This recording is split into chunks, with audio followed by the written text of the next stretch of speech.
Hiya guys, I Crave Spilt Milk here, making my latest video for my F1 in 2020 series. So, today, the 2nd of July. That means tomorrow, the 3rd of July, is when the first practice starts in Austria. So, what I'm really hoping is it'll be less of me talking and more action on track to talk about. So I'm really excited about this for the season to finally get started. Just some final thoughts from me. Who do I think is going to be the champion? Who's going to battle of Group B? And any other thoughts I might have going into this season. It's a very strange season, a very strange series of events as to how we got here. I mean, the season just started in March in Australia, but it started in July in Austria. So that's quite an interesting season. Quite an interesting season start so far at the moment. So, who do I think is going to be champion? Oh, that's a very tough question. In my head, I think it's going to be Lewis Hamilton again. But in my heart, I love to see Max Verstappen do the job. I mean, I think Red Bull's made some serious strides. I think Ferrari have fallen back. If anything, it was pre-season testing was anything to go by.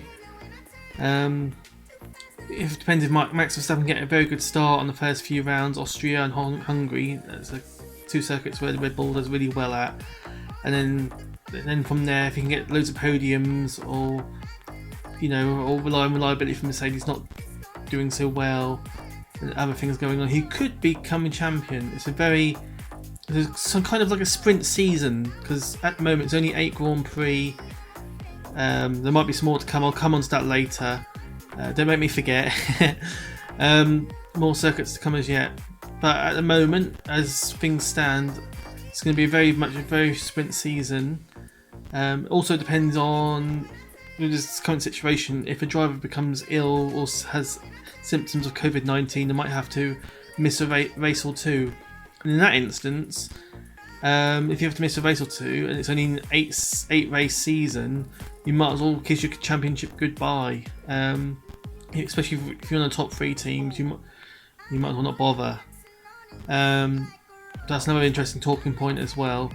So what I'm going to say is Max Verstappen for Drivers' Champion and Mercedes for Constructors' Champion. I don't think Albon is quite there in regards to finishing in second place to Max Verstappen on a consistent basis. I don't even think he's scored a podium yet in F1, so I don't think he's the right man just yet. So who's going to win the battle of Group B? These are the teams outside of Mercedes, Ferrari and Red Bull. Ooh, that is it's going to be very close this year and very interesting, especially with Racing Point. Their improvements, people saying essentially they've got the silver arrows of Mercedes. It's the pink arrows of Racing Point, the Pink Panther, or whatever you want to call it. Certainly, I think they're going to be a main feature of the season. It'll be very interesting to see how they get on. Don't forget also, it's the Jordan DNA in this team. They were once the Jordan team, of course, and they became close to winning the season once with Howard Frentzen. Towards the end of the 90s, early noughties, they were Jordan team. They got some success with the Drivers' Championship, with a few wins here and there, and so on and so forth.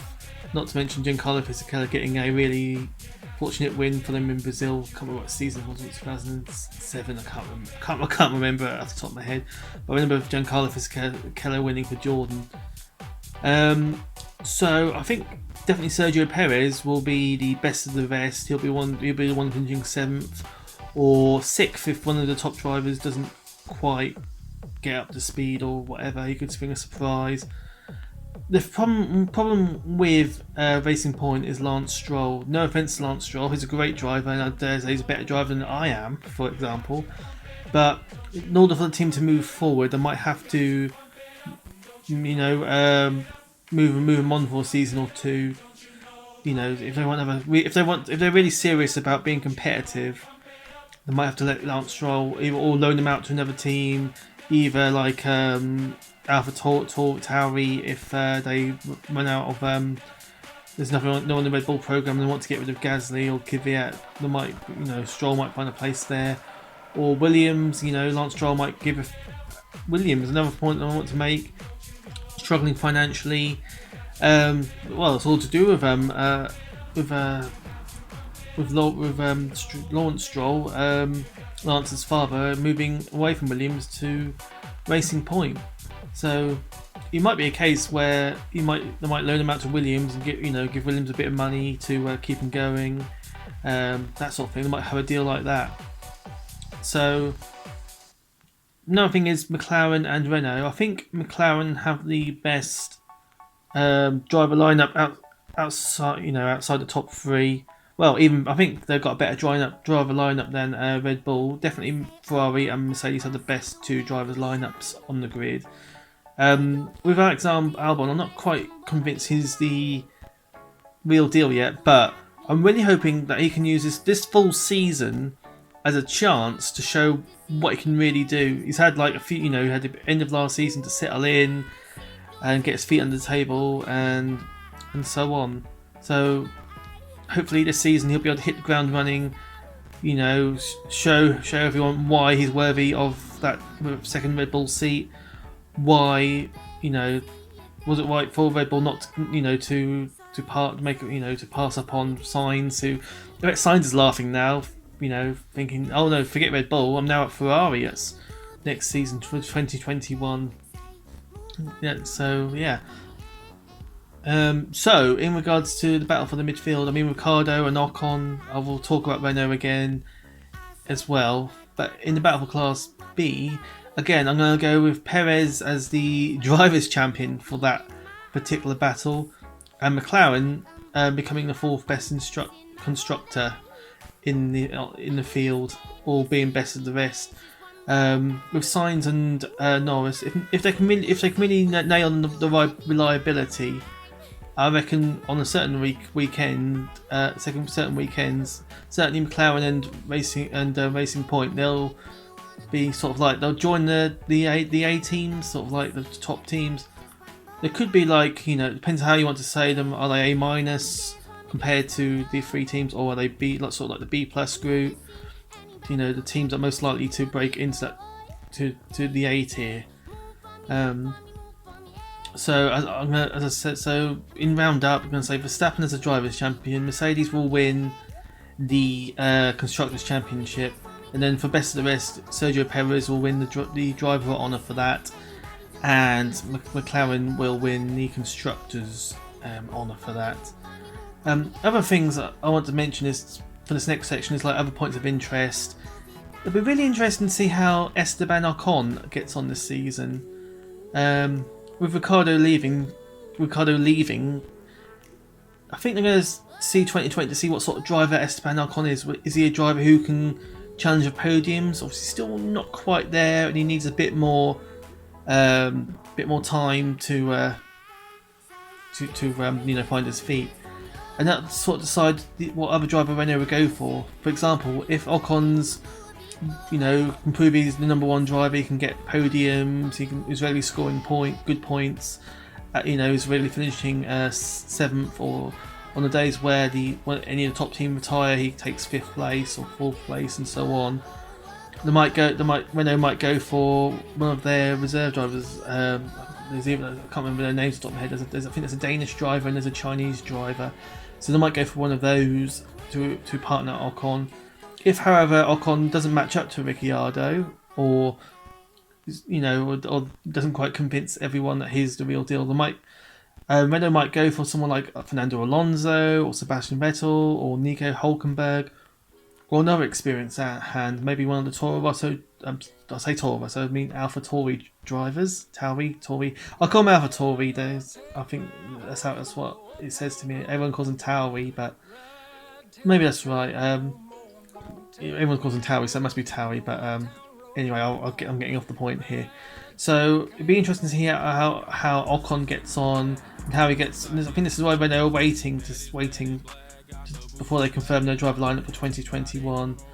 Another reason is because they might want to see how everyone gets on. They might think, oh, Vettel, we might want to get Vettel in that seat, or one of the AlphaTauri drivers might have a really good season. Might think, well, might make a play for them, or Albon might get chucked out of Red Bull, but he might find himself at Renault. Another thing that might happen is with the situation at Mercedes, Bottas might get the elbow, and Renault might get Bottas. Again, Bottas was sort of saying, if Bottas did go to Renault, he'd be in the same position as Ocon. Will he be a leader driver, or would he be a secondary driver? We didn't really see much Bottas at Williams when he was partnered with Felipe Massa.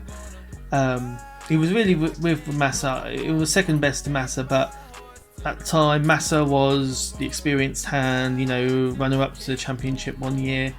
Bottas was a new kid on the block, really wanted to show what he can do. I reckon if Bottas and Massa kept going at Williams for a few more seasons, Bottas would have eventually become the number one driver compared to Massa. So yeah, it'll be another interesting season for the Mercedes situation. Will they keep Lewis? Will they keep Valtteri? Or will they go for someone like bring George Russell in, or even Ocon, for example? Or even Vettel, if he now's a free agent.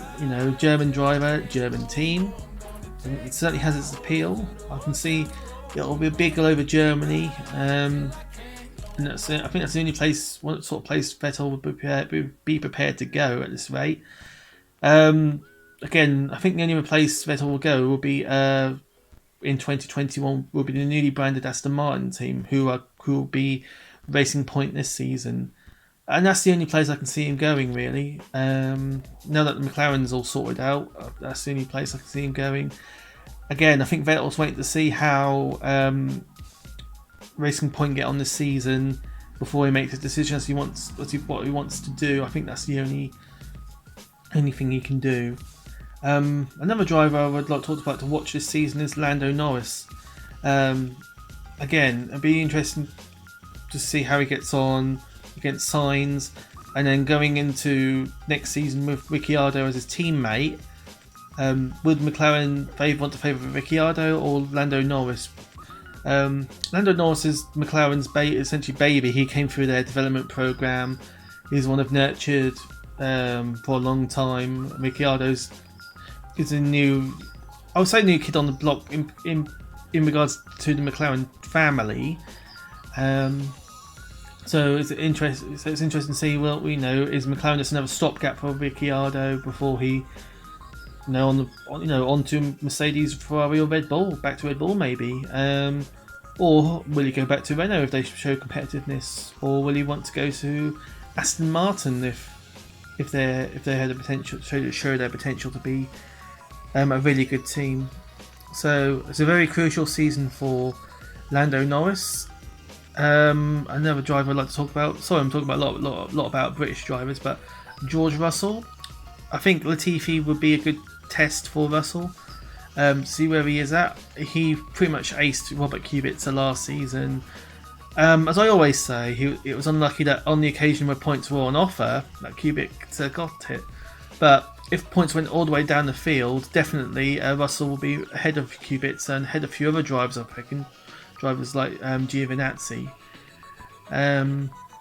So with the Williams team, especially as it's in flux at the moment, it might be brought out. There might be a management change with the whole team for sale.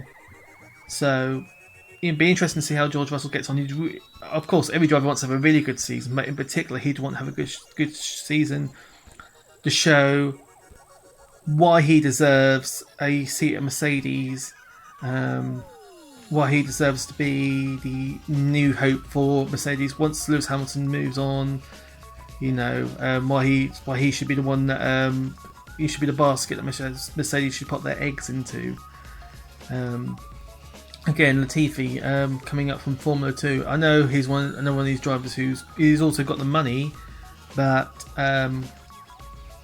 yeah, I think it's a key season for Russell. If he can keep Latifi behind him, that'll be a very good omen. He did all he could against Kubica last season. I know there's not much you can do with the Williams last season, but he pretty much every race apart from the German Grand Prix when the points were on offer, but in qualifying as well, he pretty much had Kubica covered, put Kubica very much in the shade.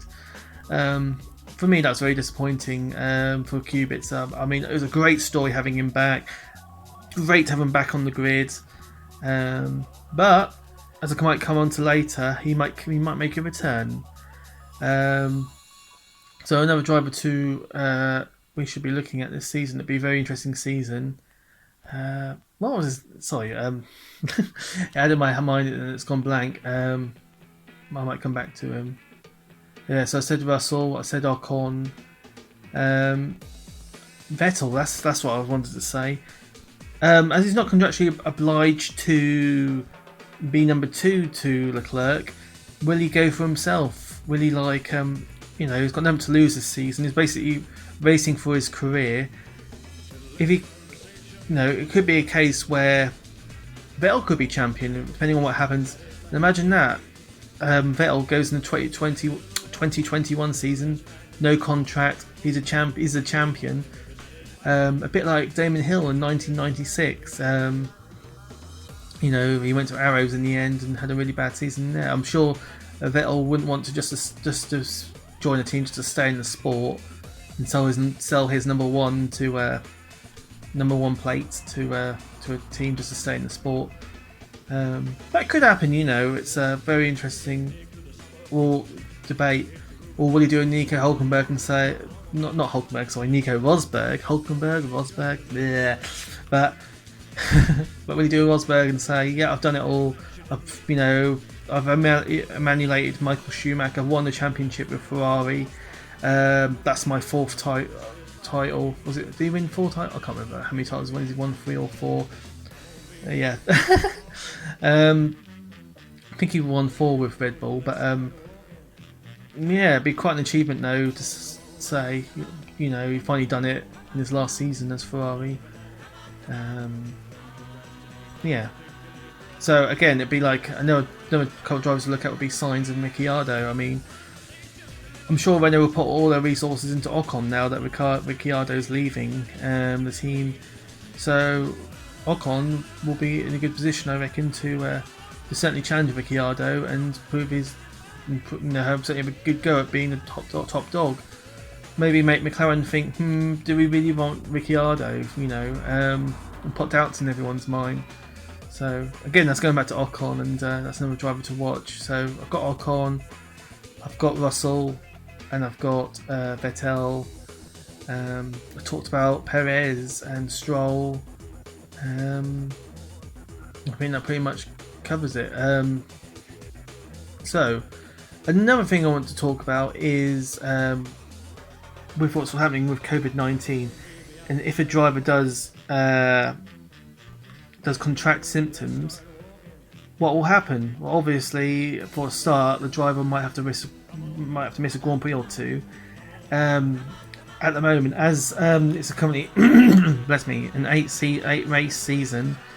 Pretty much, if you miss a race or 2, that's your championship over. So, I mean, there's a few teams that got a few replacements. I mean, for start, Alfa Romeo, they've got Kubica. So, could you imagine though if it's a situation where Ferrari had? I know they got Esteban Gutierrez, but if Ferrari say, one of the drivers falls ill and has to call up might say to Alfa Romeo, hey, can we borrow Kubica? And then imagine if Kubica goes on to win a championship. I mean, what a story that would be.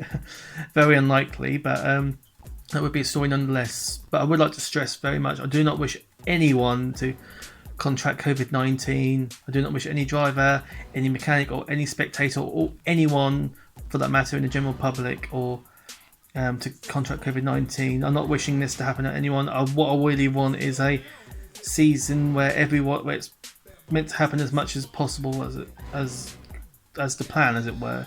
The 20 drivers we have confirmed are the 20 drivers that we've finished the season, and the ones that have taken part in every Grand Prix. So another thing is Renault have a few drivers as well. Jack Aitken, I think he's also affiliated to Williams as well.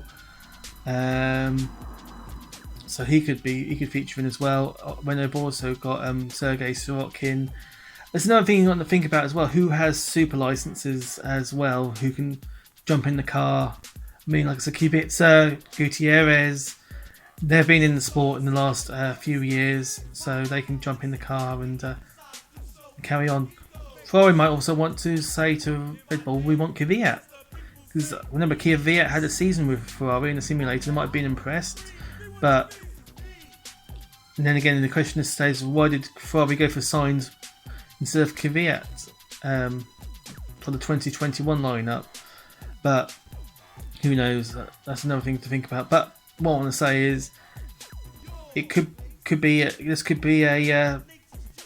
this season could give a break to someone, help them break it. If they have a really good few races, they might end up being full time for 2021. Who knows? Only 2 teams at the moment have confirmed lineups with Ferrari and McLaren. I guess I need to make a updated driver prediction for 2021 video. Okay, so the last thing I'd like to touch up on is whatever circuits we're going to have this season. I mean, in addition to the 8 we currently have. One source says China will, funny enough, China will be on the calendar. Another source says we're going to end the season in Bahrain, in the Middle East, with Bahrain and United Arab Emirates. So it's going to be at least probably another 3 more circuits as well. We're probably going to have a few more other Grand Prix in Italy. I've seen Imola being touted as a possible circuit. Again, you can resurrect the San Marino Grand Prix for that one. Mugello, that's Ferrari's test track. Again, that's another circuit that's been heavily linked to this season as a possible host for Grand Prix. What title would you give that one? Possibly, maybe the you can always use the European Grand Prix. That might be probably one of the titles I'll probably keep till last in reserve. I'm not actually sure what region in Italy Mugello is, but they'll probably give it the regional designation name as to what region in Italy it's called. Again, I think there's a good shout for a German Grand Prix to be on the calendar. Even Hockenheim or Nürburgring. Again, you can have Hockenheim and Nürburgring as the Luxembourg Grand Prix. So I think there is definitely a good chance of there being another 7 Grand Prix to make a total of 15 Grand Prix this season. The thing is, though, with the 2020 season, it's going to be one for the ages. It's going to be one that's going to be long debated. Can it count as a proper season or not? Or does it really count? With all the disruption, I think if you look at other sports like the Premier League in England, other football leagues around the world, they're just carrying on as normal. So I presume that I'm sure many fans would say they count. Another point to think about is if this football season was cancelled, would it count or not? As seeing as the season wasn't completed as scheduled, and in the interest of fairness, you meant to play. It's definitely in England. You play all your league games home and away. If that's not completed, I wouldn't say that's a fair season. So, but if in regards to the Premier League, if they cancelled it now, I'd say yes, Liverpool is champions, but I don't believe the 3 teams who are currently in relegation should be relegated because they still have a chance to escape with what's remaining. How this will apply to F1, I'm not sure, but as far as I know, the rules, as long as you have an 8 Grand Prix, that counts as a season, and whoever is the best driver at the 8 Grand Prix should be crowned champion, and there should be no debate as to whether it counts or not. It's basically in this year, basically we've had over half the year has gone. We're in July now. It's completely out of everyone else's control. They tried to make a season. They could have just gone ahead and said forget it, and I think no race in 2020. Straight off to 2021. Again, I mean, this season might have an impact on 2021 with COVID-19. Will it still be about? Will there be people talking about a second wave? will there be some races that might be put in jeopardy in 2021, or they might say, or they might move it about. It's not safe at the moment, but it might be safer later in the season. So we'll swap a few dates around, and then review it, later on as the situation progresses. So yeah, I think there's going to be. So in summary, Max Verstappen as drivers' champion, Mercedes as constructors' champion, with Sergio Perez winning best of the rest honours, McLaren being best of the rest constructor. A few interesting drivers to watch out for. This is a crucial. I know it's a crucial season for every driver, but in particular it's George Russell, Esteban Ocon, and Lando Norris to see how they get on. Giovinazzi as well. I mean, there's a few Ferrari drivers coming through. He really does need a good season as well to either maintain his seat or to move on with Ferrari. With Raikkonen, will he hang on? I don't know. It could be very much what Raikkonen decides Giovinazzi's fate. If Raikkonen goes, there'll be space available at Alfa Romeo. Or they might even go for Kubica and might think, oh, let's give him another chance, especially with his with sponsorship money he brings with All In. And then Kubica might get the seat as well. So, and then with the circuits as well, I think we're going to have a few more in Europe, possibly, most likely in Germany and Italy. We'll have a few more Grand Prix. Grand Prix elsewhere in the world, in China, perhaps Japan and Australia. I don't think there'll be one in North America. With the way the situation's unfolding, I think instead of Mexico being the most likely place to have a Grand Prix, I reckon it'd be Canada. I've seen in many recently videos, Texas is being hit quite hard in the US, so I doubt there'll be a Grand Prix in Texas. Will there be other opportunities for a Grand Prix in the US, and perhaps somewhere in the US which is far away from civilization, as it were, and in a different state? Who knows? That's another thing that should be considered. Again, this is why you can't have a Grand Prix in Azerbaijan and Singapore and Monaco, not only because of the logistics as well, but because they are population centres.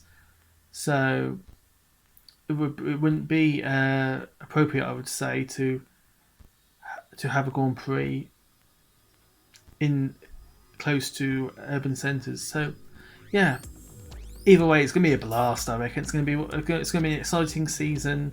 Another thing is how we decide who's the champion. Because he might say, oh, you've won all 8 races, or you're the champion. Oh wait, no, we've got some more races to come. We've got one to go in China. We've got one to go in Japan. When will it end? And I think that's another exciting thing about the season is the season at the moment is scheduled not to have an end at the moment. So it's over. When will it finish? That's another good thing to think about as well. And there's another thing to keep us on our toes. Anyway, I'm going to be looking forward to it, and I'm going to stop now and let the action on track do the talking rather than me and all the other people that love F1. I'm sure I'll be checking in a few times during the season when major events happen, like major signings or announcements of more circuits added to the calendar. I'm sure I'll be chipping in every now and then. But for now, I'm glad that we're going to be able to have the actual action and less speculation and more action. So I'm Clive Spilt Milk. Hope you enjoyed the video. If you want to keep up with me, don't forget to like, subscribe and comment. Thank you very much.